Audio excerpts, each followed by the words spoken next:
Hello and welcome to this video on process debugging and locating issues in Cyclone RPA Designer.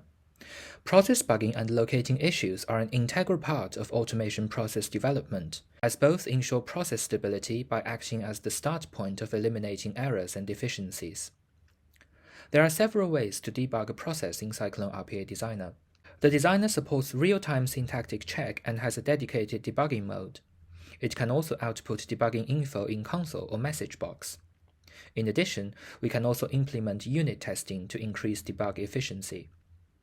Real-time syntactic check will prompt a yellow exclamation mark for undefined variables, unmatched variable types, and wrong variable names.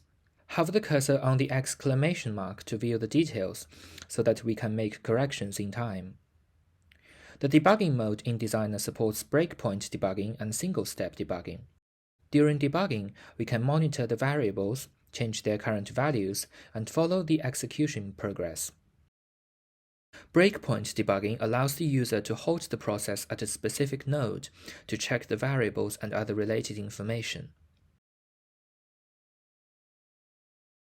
Single-step debugging offers similar functionality by letting users execute nodes one by one, pausing after every node. For example, in this for loop, there are two nodes. One is to output the current value of the loop, and the other is to output a constant value 123 into the console. We can edit a breakpoint condition in the first node as I equals 3.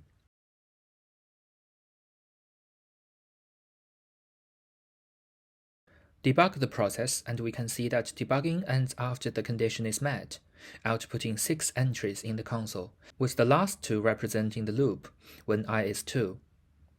In local variable section, we can see that the current value of I is 3, so the following operations all ceased because the breakpoint is reached. We can now change the current value of I back to 1 and continue debugging.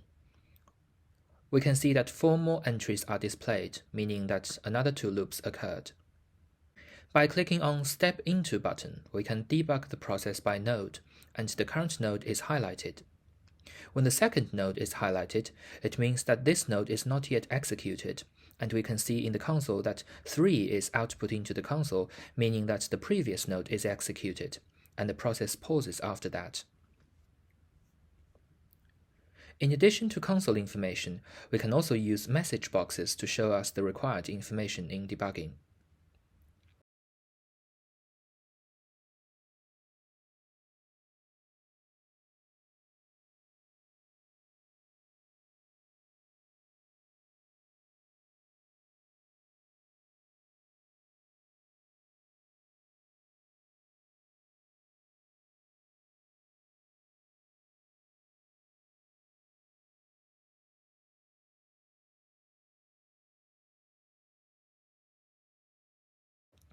In process design, we usually separate a complicated process into several subflows, so that each subflow would serve a sole purpose and can be managed more efficiently.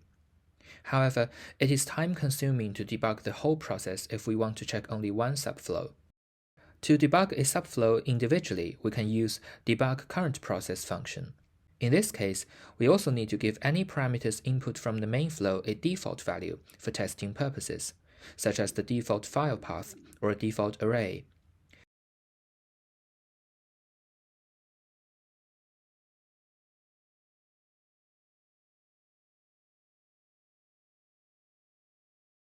Testing a subflow as a single unit can save a lot of time.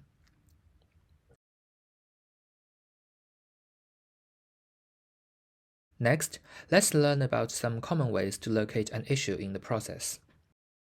The first method is through debugging, which can solve most problems.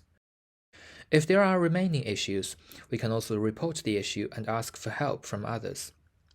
When we are reporting an issue, it is better to take clear, complete screenshots combined with the detailed description of the issue. Also, we can include the attempts that have already been made to solve the problem. Besides screenshots, screen recordings and log files are also helpful in asking for assistance. And that concludes this video on how to debug processes and locate issues in Cyclone RPA Designer.